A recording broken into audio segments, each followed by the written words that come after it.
Hello, my MGTOW brothers, back again for another program. And in this one, we're going to talk about something that I promised to talk about a few weeks ago, that I'm just now getting back around to it.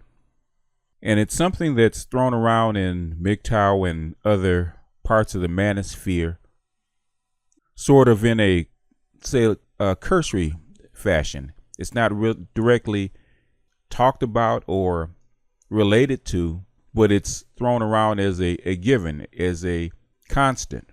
And sometimes I grind my teeth because people throw it around and talk about it as if they actually know what these things actually mean. And that is the subject of capitalism and socialism. Now, since in the West we live in capitalist societies, we have a pretty good idea and a pretty good history of what capitalism is, for the most part. But socialism is a different matter. Now, as a child of the West, like everybody else, I thought I knew what socialism actually was. I thought it was communism. Just like everybody else, I thought it was a great evil. But in recent times, as I've started to expand my studies and I start going back to when the Industrial Revolution was actually founded, 200, maybe 250 years ago, I started looking into these terms and what they actually meant. And once I started looking into them, I found that I had absolutely no clue of what socialism and communism was or how they even started.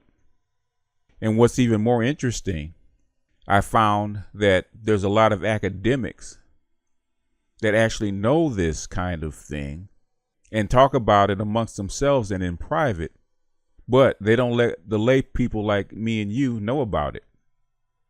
So there's a lot of mythology and confusion about capitalism and socialism, its history and its progression.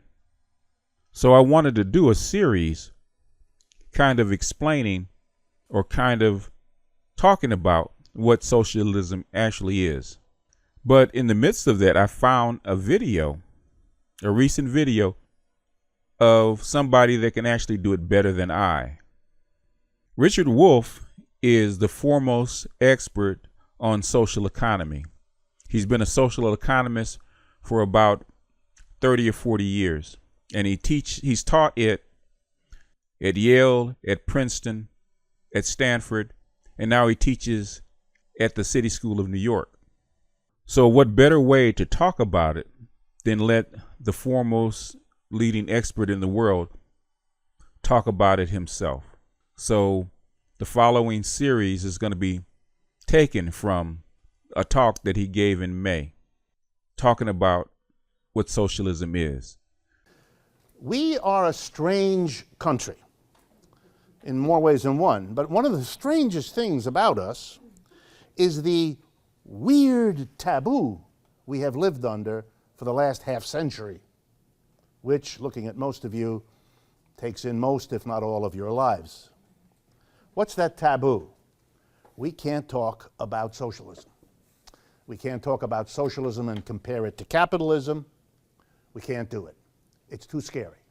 Any halfway reasonable attempt to look at socialism as one thing and capitalism as another, and look at the strengths and weaknesses of the one and compare them to the strengths and weaknesses of the other, no, that's out. We can have a debate about our education system. We can have a debate about our health system. We can have a debate about what marriage is. I think these are pretty heavy topics. But we cannot have a discussion about socialism and capitalism. Instead of a discussion, we have what?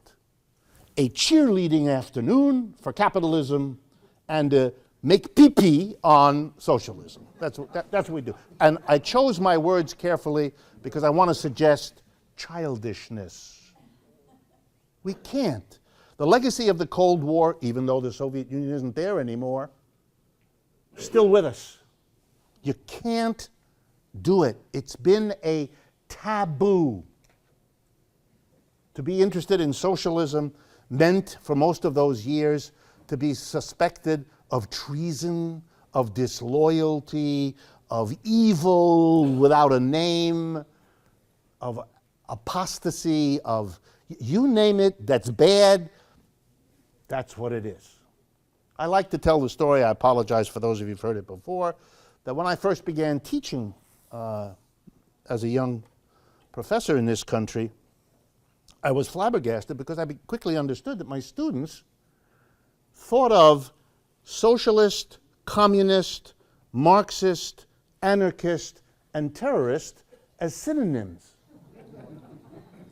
And I made a mistake. I said, geez, these are uneducated people. It wasn't that. I mean, I don't want to say they were educated, but it wasn't that. What it was a reflection of American history. Back in the 1930s, which isn't exactly dinosaur era, back in the 1930s, socialists and communists were okay. There were lots of people who were in the Socialist Party and the Communist Party and who told their friends and neighbors that they were socialists and communists because it was all right. You know, like it is in most European countries.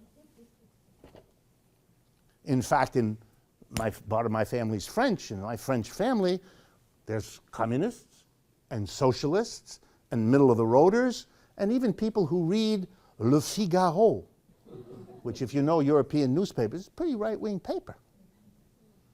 But you know, when the family picnic gets together, the communist and the right-winger are eating the same foie gras sandwich. That's a joke, okay? It's very hard to demonize socialists and communists if your Aunt Mary is one. This is hard. And for Europeans, they therefore don't have this problem. But we managed to demonize them, to root them out in the 1940s after the war.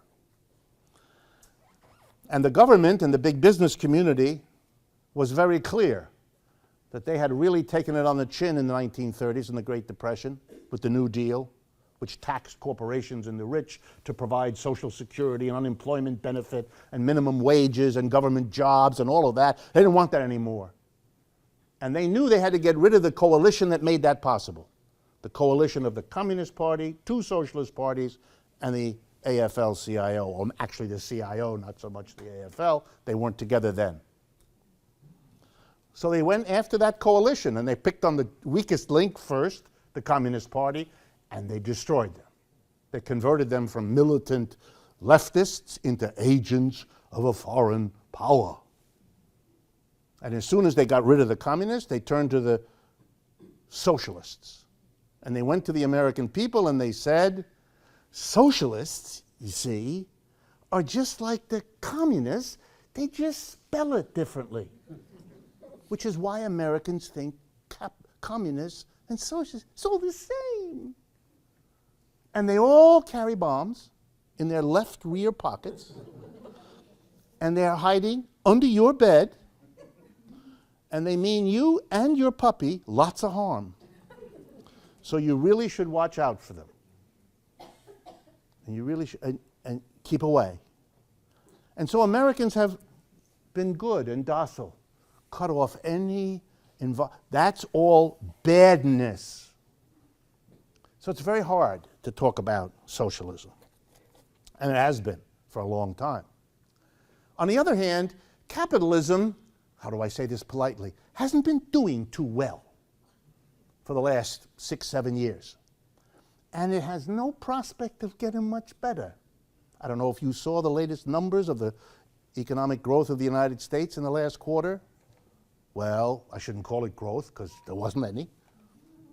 And the numbers that came out today about Great Britain and Germany indicate they're not going anywhere either. So there's who's recovering? Nobody. Capitalism isn't doing so well, and then what happens? People begin to say to themselves, even Americans, what else is there? Is there anything else? What could it be? And then dimly, there's a remembrance, oh yeah, there's this other thing, socialism. Scary, but there it is. But Americans are opening up, and they have been for 5 years. otherwise, there's no way on earth that a man who has withheld nothing about his own self-definition as a socialist, Bernie Sanders, could run for president. That's an amazing thing. In its peculiar way, that's a little bit like, I mean, I know there's many differences, having a black, an African American, run for president. We were blown away 8 years when that amazing thing happened. And to have a man who doesn't deny that socialist pretty much covers his own sense of who he is now running for office. I should say not everyone agrees that he's a socialist, and not everyone even agrees that he's Bernie Sanders.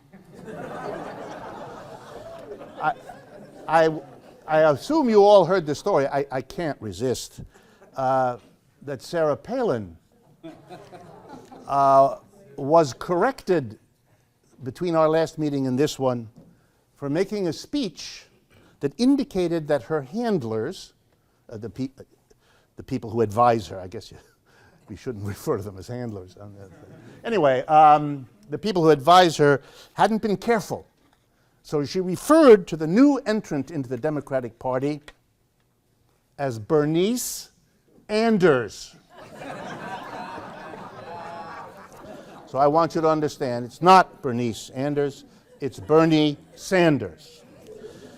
That may make a difference to some, but it's, who knows. Okay, the word socialism, first off, the word socialism has meant many, many different things. And that has been true for hundreds of years. But let's deal with it today. Bernie Sanders calls himself, and is called by many others, a socialist. Barack Obama is called by many people a socialist. No, I mean that. He's called a socialist. You all know that. It happens now. And it's been happening ever since he became an important figure in American politics. Hugo Chavez, the former head of Venezuela, referred to himself as a socialist.